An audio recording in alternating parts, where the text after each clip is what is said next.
сабыр деген нәрсе әбден нәпсі рахаттылықты қалап қалады да. Жылы төсекте ұйықтасам, уайымдамай, ақша капать етіп тұрса бір жерден, мен әйтеуір напрягаться етпесем, ешкім мені ашуландырмаса, бәрі мені жақсы көрсе, қолпаштап жүрсе, ешкім мен туралы жаман ойламаса деген сияқты дүниелерді аңсайды дейді.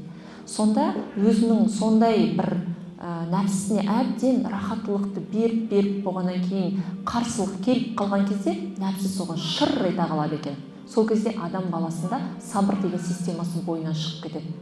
Сонда нәпсіге тек қана тәттіні бере беріп үйретіп алғанда, дәл қазір тәттіні жей берсеңіз пайда ма ол?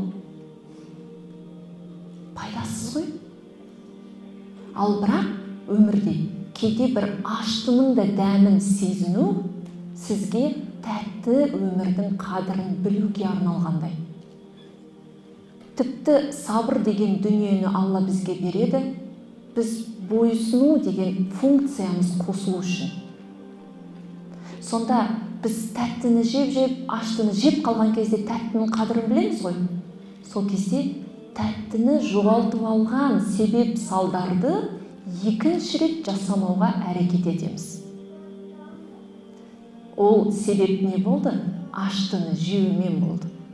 Сол үшін де өмірде кейде ашты дәріні де ішеміз, себебі оның нәтижесінің бар екенін білгеніміз үшін.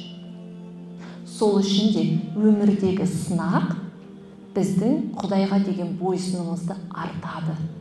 Және өмірдің тәттілігін, құнын түсіну үшін де бізге керемет себеп берді. Және бұл сынақ ертең нәтижесі бар екенін Алла айтып тұр сіздерге.